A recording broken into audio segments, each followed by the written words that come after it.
दिया हम त्रासदी के मारे हुए हैं, हमको मारने के लिए आए बंदूकियों से शरी मैं तोड़ के भागो भागो भागो आगे आगे आगे आगे आज नहीं समझ के आप लगे तो जो भागने लगे थे वो जो बच्चा था उसको बच्चा छीना और सामने ऐसे आग पे डाल तोते कलते लड़कियों को तोते छेड़ते। राहुल गांधी का परिवार जो है ये नेहरू जी ने शेख अब्दुल्ला को प्राइम मिनिस्टर वहाँ का बनाने के लिए ही जो है दिल्ली किया और उसी में बहुत हिंदी मारे गए तो राजा हरी सिंह ने कर दी और सन 47 में देश आजाद किए ने और अठीने आए खड़िया बिछाए और उनके गोड़ में काटा कर रहा। मेरे बड़े भाई से कहें कि बब्बू तेरी निकाह तो कटवा, मैंने कहा तो मुझे खड्डे बुझे में मर गए। एक बार वो बैठे थे, एक अंग्रेज आए तो उनको गिरफ्तार करने की कोशिश की तो हमारे बाबा जी ने जो है उनको मारा पीटा, जिससे वो उनको बाद में और सैनिकों को बुला के गिरफ्तार करते हुए गए। 3-4 दिन पहले से ही ये माहौल हो गया था कि देश आज़ाद होने वाला है। जिस दिन घोषणा हुई, जिस दिन आज़ादी हुई, पिताजी बताते हैं कि उस दिन पूरी रात सब लोग जागते रहे और दूसरे दिन सुबह नए जो आज़ादी का नया सवेरा था उस दिन वो लोग झंडे बना करके, वो लोग झंडा भी बनाते थे तो वो कागज के टुकड़े पर रंग से उसको तिरंगा बनाए हुए थे, क्योंकि उस समय इतना झंडा उपलब्ध नहीं था। के बाद 5 साल सजा भुगतने के बाद आज़ादी के 5 साल बाद वो रिहा किए गए और हजारीबाग जेल के डिप्टी जेलर बनाए गए, लेकिन उन्होंने डिप्टी जेलर बनने से मना कर दिया। इस सरकार से 27 नौकरी उन्होंने उनको मिली। आजादी के 78वें स्वतंत्रता दिवस के इस अवसर पर पूरे देश में जश्न का माहौल है। यह दिन न केवल स्वतंत्रता की खुशी मनाने का है, बल्कि देश के वीर सपूतों की शहादत, बलिदान और संघर्ष को भी याद करने का है। यह दिवस हर भारतीय के दिल में स्वतंत्रता संग्राम और विभाजन की त्रासदी की गहराई और दर्द को संजोए हुए है। बलरामपुर में आज भी 91 वर्षीय दर्शन लाल गुलाटी और केवल शर्मा के लिए विभाजन का दर्द एक जिंदा हकीकत है। दर्शन लाल गुलाटी, जिन्होंने 14 साल की उम्र में अपने परिवार के साथ गुजरन वाला पाकिस्तान से भारत आकर शरण ली, वो अपने बचपन की उन यादों को कभी नहीं भूल पाते। उनका परिवार उस समय काफी संपन्न था, लेकिन विभाजन के तूफान ने सब कुछ छीन लिया। उनकी आंखों में आंसू भर आते हैं कि जब वो बताते हैं कि कैसे उन्हें अपने घर, जमीन और जड़ों को छोड़कर अनजान शहरों में भटकना पड़ा। उनकी पत्नी श्रीमती गुलाटी भी उन मंजरों को याद करके कांप उठती है और कहती हैं, उन्होंने महिलाओं को असहनीय यातनाएं झेलते देखा और भूख से तड़पते बच्चों की चीखें आज भी उनके कानों में गूंजती हैं। वहीं केवल शर्मा, जो लाहौर के निवासी थे, 10 अप्रैल 1947 को अपने परिवार के साथ बलरामपुर आकर शरण ली। उनके लिए भी वह समय अत्यंत कठिन था। विभाजन का दर्द आज भी उनकी आंखों से आंसू बनकर बह जाता है। उन्होंने बताया कि उन्होंने वहाँ सब कुछ छोड़ दिया था, घर, संपत्ति, रिश्ते और केवल अपनी जान बचाने की चिंता थी। यह दर्द विभाजन की त्रासदी का एक प्रतीक है, जो आज भी जीवित है और जो लाखों दिलों में गहरे जख्म छोड़ गया है। बलरामपुर जनपद की धरती ने स्वतंत्रता संग्राम में महत्वपूर्ण भूमिका निभाई। 15 अगस्त 1947 को जब देश ने ब्रिटिश शासन से आजादी प्राप्त की, तब बलरामपुर में सिखवा परमेश्वरी मंदिर पर तिरंगा फहराया गया। यह मंदिर क्रांतिकारियों का अड्डा हुआ करता था और स्वतंत्रता संग्राम के दौरान एक महत्वपूर्ण स्थल के रूप में जाना जाता था। यहाँ तिरंगा फहराने की घटना ने बलरामपुर के स्वतंत्रता संग्राम की पहली पहचान बना दी और यह स्थान स्वतंत्रता के मतवालों के लिए एक सुरक्षित आश्रय भी था। स्वतंत्रता संग्राम के दौरान बलरामपुर के वीर सपूतों ने देश की आजादी के लिए महत्वपूर्ण भूमिका निभाई। महात्मा गांधी के असहयोग आंदोलन के दौरान बलरामपुर के क्रांतिकारी मौलवी अहमद जमा खां, बाबूराम, रामलौटन, चुन्नीलाल और राम प्यारे ने अंग्रेजों के खिलाफ साहसिक विरोध किया। इन पांचों को 5 पांडवों के नाम से जाना जाता था। गांधी जी के बलरामपुर आगमन की खबर सुनकर मौलवी अहमद जमा खां ने उनका स्वागत करने की योजना बनाई, लेकिन धन की कमी के कारण यह योजना असफल हो गई। अंततः मामला राज दरबार तक पहुंचा और महाराजा पाटेश्वरी प्रसाद सिंह ने महात्मा गांधी का गर्मजोशी से स्वागत किया। महाराजा ने आंदोलन कोष में 4000 रुपए का योगदान दिया, जबकि महिलाओं की सभा में गांधी जी को 2000 की थैली भेंट की गई। यह घटना आज भी गर्व से याद की जाती है और स्वतंत्रता संग्राम की ऐतिहासिक गाथा में महत्वपूर्ण स्थान रखती है। आज जब हम स्वतंत्रता संग्राम और विभाजन की त्रासदी को याद करते हैं, तो हम उन वीर सपूतों और उनके परिवार को भी सलाम करते हैं, जिन्होंने देश की आजादी के लिए अपने प्राणों की आहुति दी। उनके बलिदान और संघर्ष की कहानियाँ हमें स्वतंत्रता की कीमत और उस संघर्ष की गहराई को समझने में मदद करती है। आइए उस स्वतंत्रता संग्राम के कुछ सेनानियों के परिवारजनों से बात करते हैं और जानते हैं कि वो उस संग्राम और त्रासदी के बारे में क्या जानते हैं। हम बता नहीं सकते, रुलाई छूट जाती है हमसे, तो पूछिए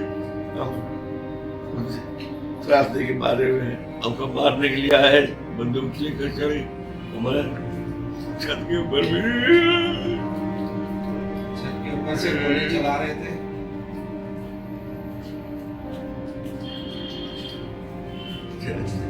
बंदूक लेकर छत से उतर गए और हम लोग एक होता है दुर्मा होता है जिस पर हम छिप गए, छिप गए। पहले करनाल गए, करनाल रुक गए, करनाल से उसके बाद बर्रापुर है।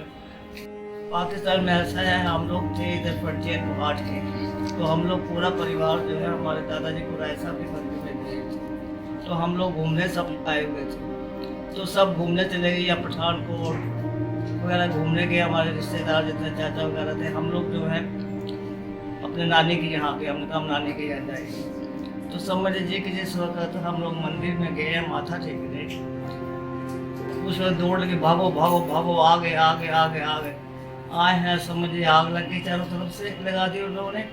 और जो भागने लगी लेडीज, उनके वो जो बच्चा था उसके बच्चा छीना और उनके सामने ऐसे आग पे डाल दिया। रोते कल्पते लड़कियों की बहुत इंसल्ट की, उनका जुलूस निकाला गया बिल्कुल नंगा करके, तो लड़कियाँ जहाँ कुआं आया कुएं में कूद गई, बहुत बुरा हाल। भारत में तो हम अपना अच्छा महसूस करें, जब आए तो ये समझ लीजिए कि खाने को हम लोग के पास कुछ नहीं था। तो नसीराबाद राजस्थान में गेहूँ आता था, लाल गेहूँ होता था, तो वो लेके बैठ के हमारी मदर रोने लग जाती थी कि ये गेहूँ तो हम अपने सर्वेंट को भी नहीं खिलाते थे ये, लेकिन कोई बगल में गुजराती रहते थे, वो देखे कि माता जी हम आपको ला के देते हैं।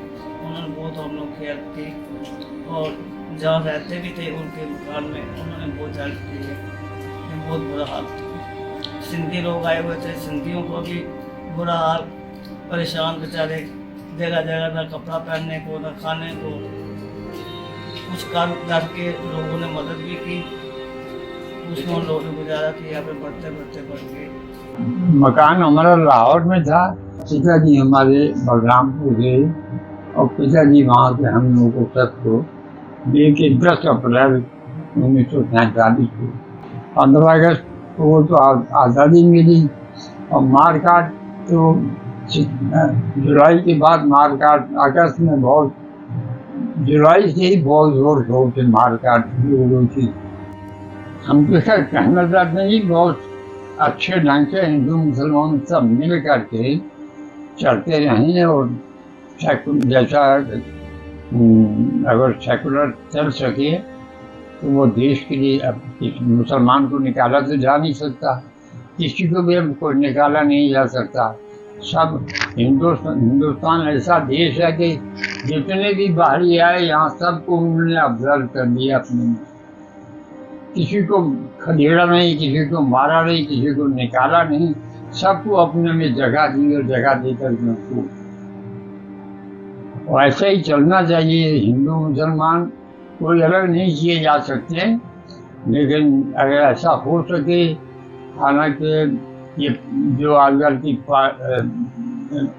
ये पार्टियां हैं, क्या नाम है, राजनीतिक, जिनमें खास तौर से राहुल गांधी का परिवार जो है, ये अब आप इसको बढ़ रहे हैं।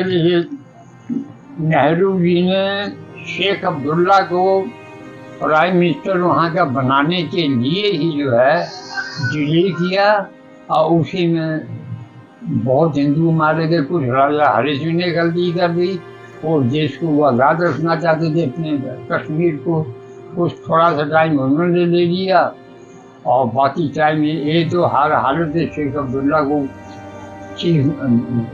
प्राइम मिनिस्टर ने प्राइम मिनिस्टर बनाना चाहते थे। उसमें बहुत फिर मारकाट हो गई।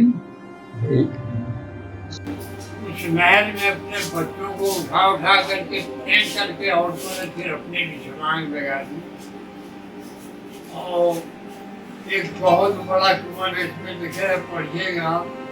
औरतों मर्दों ने उनसे कहा कि आप अपने स्थान पे अपनी चुनरी का पगड़ी बना लीजिए और बना के इसे कुएं में कूद जाइए। बहुत चौड़ा, बहुत गहरा कुआं था। औरतें कूदती चली गई जैसे जौहर ने कूदी थी यहाँ राजस्थान में, और भर गया कुआं। तो इसको आप पढ़ लेंगे तो बहुत कुछ, और इसके लिए बड़े भयानक बातें हुई हैं। पाकिस्तान बनने से पहले चले आए। पाकिस्तान तो बना 15 अगस्त को, तो हम लोग 10 अप्रैल को बलरामपुर आ गए। लेकिन बहुत बुरी हालत में लोग आए, बहुत बुरी। किसी की बहन नौजवान लड़कियों को उन्होंने छीन के अलग कर दिया, बूढ़ा औरतों को मार दिया, आदमियों को मार दिया, बच्चों को मार दिया। बहुत बुरी हालत में लोग आए हैं। बड़े बड़े लखपति करोड़पति आकर के दिल्ली में मूंगफली और चने और चमेना बेचे हैं। बहुत ही वैसा आगे भी हिस्ट्री में होता रहा होगा। हिंदुस्तान तो हमेशा हमला आवरों का डर रहा। हम तो बच्चे थे, हमारी उम्र उस समय 13 साल की थी। माता जी ने देखा कि 3 बहनें हैं, 2 भाई हैं। उन्होंने टेलीग्राम किया मतलब समय हमारे उससे थोड़ा आगे उधर और हिंदू काम तो शुरू हो गया था। मार्च के महीने महात्मा गांधी ने रेडियो में स्टेटमेंट दिया था, जिसको हमने खुद सुना था। उन्होंने कहा था कि पंजाब के हिंदू घबराएं नहीं, भागे नहीं, हम किसी कीमत पे पाकिस्तान नहीं बनने देंगे, पाकिस्तान हमारी लाशों में बनेगा। उसके बाद थोड़ा ठहराव हो गया, नहीं हिंदू और ज़्यादा निकल आते। उनके स्टेटमेंट थे, हिंदू फिर वहाँ रुके, जिसमें और ज़्यादा मारे गए जो है। मौलवी अहमद जमा होता हूँ, और मौलवी अहमद जमा खां तो संघर्ष सेनानी लीडर थे ब्रिटिश जमाना के। मैं चौक से, मुझे दुकान रहा चौक से हमारी दादी है ना, और मैं दिन में लालटेन लेके चलते हैं, है ना।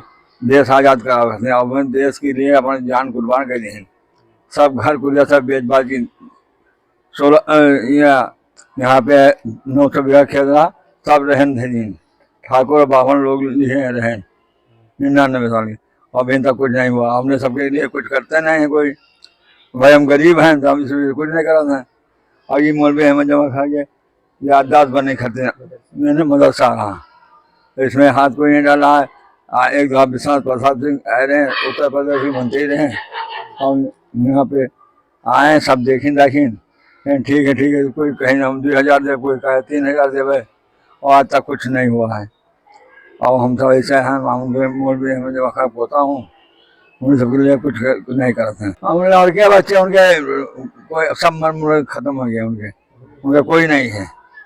हाँ, हम ही सब हाँ उनके पोता हूँ, और कोई नहीं है कुछ। उनके वरदान यही था कि हम आज़ाद देश आज़ाद करके, और सन 47 में देश आज़ाद किए ने, ये मस्जिद रहा, और अठीने आए खटिया बिछाए, और ठंडी का सीजन रहा, और उनके गोड़ में काटा गड़ गया रहा।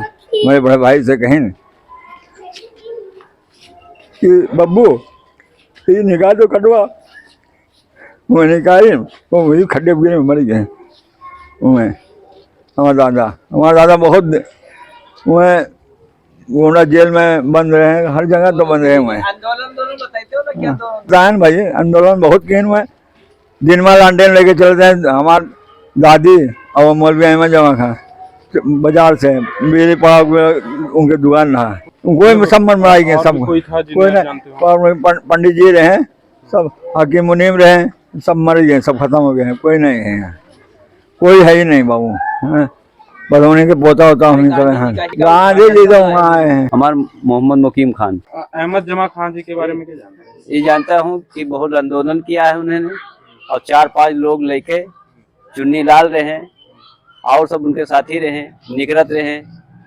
गांधी जी का बुलावा के लिए उद्घाटन भाई, अरे आंदोलन के दिन बंद रहे, जेल में रहे, और कि देश के आज़ाद के लिए लड़े। मैं स्वतंत्रता संग्राम सेनानी के परिवार से हूँ। मेरे बाबा स्वर्गीय आदित्य प्रसाद तिवारी, उनके पिता यानी कि हमारे परदादा भगवान दत्त, उनके भाई राम दत्त, मेरे बाबा की माता जी स्वर्गीय कौशल्या देवी, ये सब स्वतंत्रता संग्राम सेनानी थे। इन्होंने अंग्रेजों से लड़ के, ठीक है, उसके बाद अब देश को आज़ाद कराया है। हमें हमारे पिताजी बताते थे स्वर्गीय लालजी तिवारी कि एक बार हमारे बाबा चूँकि देश आज़ाद की लड़ाई लड़ते थे बराबर, इसलिए वो हमेशा अंग्रेज़ों के रडार पे रहते थे। एक बार वो बैठे थे, एक अंग्रेज़ आए घोड़े से, तो उन्होंने जब देखा कि हमारे बाबा जी बैठे हुए हैं तो उनको गिरफ्तार करने की कोशिश किए। तो हमारे बाबा जी ने जो है उनको मारा पीटा, जिससे वो उनको बाद में और सैनिकों को बुला के गिरफ्तार करके ले गए और उनको जेल में डाल दिया। बराबर आप समझ लीजिए कि हमारे बाबा की जो पिताजी थे वो चंद्रशेखर, स्वर्गीय शहीद चंद्रशेखर आज़ाद और गांधी जी के नेतृत्व में काम करते थे। इन लोगों के बारे में अंग्रेज़ों को जानकारी होने की वजह से बराबर हमारे परिवार पे मतलब नज़र रहती थी अंग्रेज़ों की। तो इसी वजह से एक बार हमारे घरों पे ताले डाल दिए गए थे। तो जब हमारे बाबा की माता जी को पता चला, वो आई तो उन्होंने ताला तोड़ दिया, उनको भी गिरफ्तार किया गया। पूरे परिवार हमारे यहाँ सब गए जेल, और जेल जो है हमारे जो बाबा की माता जी थी उन्होंने वहाँ एक बरगद का पेड़ लगाया था, वो आज भी लगा हुआ है। हमें बहुत गौरव महसूस होता है जब हम ये होता है कि हम स्वतंत्रता संग्राम सेनानी के परिवार से हैं। लेकिन दिक्कत बात ये है कि आज समझ लीजिए कि जैसे हम लोगों को या स्वतंत्रता संग्राम सेनानी परिवारों को लोग भूल गए हैं। जब 15 अगस्त 26 जनवरी का समय आता है जो कि हमारे लिए गौरवान्वित करता है कि हमारा देश आज़ाद हो गया था, उस टाइम कुछ स्वतंत्रता संग्राम सेनानियों को बुला के प्रशासन उनको सम्मानित कर देता है। तब जब ये बात आती है सामने हम लोगों के, तब उस समय लगता है कि बताइए उस टाइम हमारे यहाँ बाबा, परबाबा, दादी कितना मेहनत किए थे देश को आज़ाद कराने में। लेकिन आज ये स्थिति है कि उनको सब भूल गए हैं।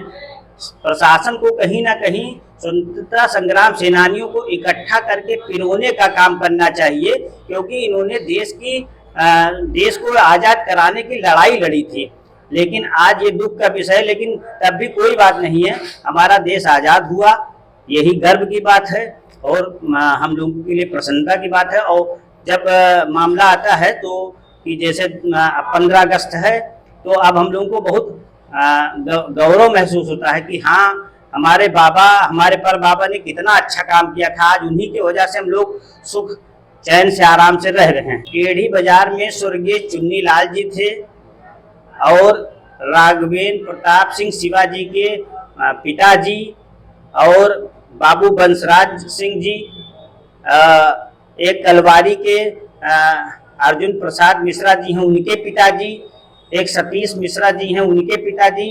कई लोगों को हमको पता है, लेकिन ये सब हमारे यहाँ हमारे पिताजी बताते थे कि ये लोग सब थे। और सब सखुआ परमेश्वरी टेढ़ी बाजार में एक मंदिर है, वहाँ ये सब उस टाइम जब देश में देश को आज़ाद कराने की लड़ाई लड़ते थे तो ये लोग इकट्ठा होते थे, वहीं इनकी मीटिंग होती थी और वहीं से मतलब पूरा कि क्या करना है देश को आज़ाद कराने के लिए वहीं तय होता था। और आज भी वहाँ जो है मोहल्ले के लोग, स्वतंत्रता संग्राम सेनानी के परिवार के लोग आज भी झंडारोहण का कार्यक्रम करते हैं। देखिए, देश 1947 में आज़ाद हुआ तो हम लोग भी जब लड़कपन से ऊपर गुजरे तो ये जानने की उत्कंठा आज भी होती है कि उस समय 1947 में क्या माहौल रहा होगा, कैसे देश आज़ाद हुआ, क्या उल्लास उस समय का रहा होगा। तो जब मैं खुद किशोर वय में पहुंचा तो अपने पिताजी से ज़्यादातर बातें करता था, देश आज़ाद हुआ कैसे हुआ। तो पिताजी की हमारे उम्र उस समय लगभग 13-14 साल की रही होगी जब भारत आज़ाद हुआ था। तो वो तमाम स्मरण अपने बताते थे, जैसे कि वो ये बताते थे कि 3-4 दिन पहले से ही जब ये लगने लगा था कि देश आज़ाद हो जाएगा और रेडियो से संदेश प्रसारित होने लगे थे, तो रेडियो ही एकमात्र साधन हुआ करता था। पूरा गांव उसी से सूचनाएं लेता था और दूर दूर तक सूचनाएं उसी रेडियो के ही जरिए मिलती थी। तो 3-4 दिन पहले से ही ये माहौल हो गया था कि देश आज़ाद होने वाला है। जिस दिन घोषणा हुई, जिस दिन आज़ादी हुई, पिताजी बताते हैं कि उस दिन पूरी रात सब लोग जागते रहे और दूसरे दिन सुबह नए जो आज़ादी का नया सवेरा था उस दिन वो लोग झंडे बना करके, पूरी उनकी जो मित्र मंडली थी, वो जो लड़के थे गांव के पूरे, वो लोग झंडा भी बनाते थे तो वो कागज़ के टुकड़े पर रंग से उसको तिरंगा बनाए हुए थे, क्योंकि उस समय इतना झंडा उपलब्ध नहीं था, कपड़े उपलब्ध नहीं रहे होंगे, उतने संसाधन भी नहीं थे, तो वो झंडे को उसी कागज़ का ही झंडा बना करके और वो लोग एक लकड़ी में उसको ले करके और भारत माता की जय के नारे लगाते हुए दौड़ते थे, पूरे गांव में दौड़ते थे और फिर गांव से दूसरे गांव में जाते थे, वहाँ सब लड़के इकट्ठे हो जाते थे। तो ये जो जुनून और उत्साह था ये उस समय बालकों में था। और हमने अपने बाबा से भी, चूँकि उत्कंठा रहती थी आज़ादी के बारे में जानने की, तो जो बाबा की हमारी उम्र उस समय रही होगी, हमारे बाबा की लगभग 45 वर्ष, तो उन्होंने जो अपने संस्मरण बताए, क्योंकि हम छोटे भी थे लेकिन उनके संस्मरण को सुना हमने, उनके बताने के अनुसार वही था, उल्लास तो था ही, बहुत ज़्यादा देश के आज़ाद होने का एक उल्लास था। लोग पकवान बना करके उस दिन खाए, अच्छे अच्छे पकवान बने, लोगों ने पकवान खाया और रेडियो से ही पूरा दिन रात, रेडियो जब भी समाचार प्रसारित होता था लोग रेडियो से ही चिपके रहते थे कि नेहरू जी का संबोधन हो रहा है और क्या क्या सूचनाएं आ रही हैं, तो इसको जानने के लिए रेडियो से लोग चिपके रहते थे। और रेडियो भी इक्का दुक्का ही होते थे गांव में, और पूरा पूरा गांव उसी रेडियो के किनारे जो पुरुष वर्ग था वो बैठा रहता था, इस तरह का वो बताते थे। और एक त्रासदी भी उन्होंने बताई, जब बंटवारा हुआ तो नेचुरली भारत पाकिस्तान का बंटवारा भी हुआ था आज़ादी के समय, तो एक त्रासदी भी निकल करके आई थी, तो उसको लेकर के भी बाबा जिस तरह से बताते थे कि बड़ा दुखी हो जाते थे, उनकी पीड़ा भी निकल करके सामने आती थी कि बंटवारे की सूचना आने के बाद जब नरसंहार हुआ था जिस तरह का, तो उसको लेकर के लोग बड़े निराश थे, पीड़ा भी थी। हालांकि बंटवारे का, आज़ादी का तो जश्न था ही, लेकिन साथ ही साथ बंटवारे की पीड़ा भी हमने बाबा के अपने चेहरे पर भी देखी, उनकी बातों में भी सुनी। तो इस तरह का एक माहौल था, देश तो हमारा आज़ाद हुआ, एक पीड़ा के साथ आज़ाद हुआ। और आज़ादी का जश्न जो बालपन के लोग थे वो तो उस तरह से मनाते थे, और जो उस समय थोड़ा संवेदनशील थे, थोड़ा मैच्योर थे, वो लोग भी अपने तरीके से आज़ादी को मनाए और तरह तरह तरीके से कि भारत माता की जय एक बहुत कॉमन सा नारा था जो आज भी चलता है कि जब जोश में लोग होते थे तो भारत माता की जय के नारे लगते थे। हमारे ससुर श्री अवधेश कुमार सिंह स्वतंत्रता सेनानी थे, तुलसीपुर से, बलरामपुर जनपद से, लेकिन वो मूलतः रहने वाले नरकटहा बांसी बस्ती जनपद था उस समय। इनके पिताजी इटावा स्टेट में मैनेजर थे, और जब ये हाई स्कूल में थे उसी समय स्वतंत्रता आंदोलन में वो कूद गए और राष्ट्रीय स्तर के छात्र नेता वो हुए, और उनके खिलाफ ब्रिटिश सरकार ने वारंट जारी किया और वो फरार हो गए। बाद में बिहार सरकार ने उनको अरेस्ट कर लिया और हजारीबाग जेल में उनको डाल दिया। देश को आज़ादी मिलने के बाद सारे सेनानी रिहा हो गए, लेकिन वो नहीं रिहा किए गए। बाद में श्वेत पत्र जारी हुआ, तमाम कांग्रेस कमेटी के लोगों ने प्रस्ताव भेजा। उसके बाद 5 साल सजा भुगतने के बाद, आज़ादी के 5 साल बाद वो रिहा किए गए और हजारीबाग जेल के डिप्टी जेलर बनाए गए, लेकिन उन्होंने डिप्टी जेलर बनने से मना कर दिया। तो इस प्रकार से 27 नौकरी उनको मिली थी, लेकिन बाद में उन्होंने एयरक्राफ्ट मैन की नौकरी 400 कुछ दिन तक किया और फिर रोडवेज में आकर वो वरिष्ठ केंद्र प्रभारी के रूप में उन्होंने अपना जीवन पूरा नौकरी किया।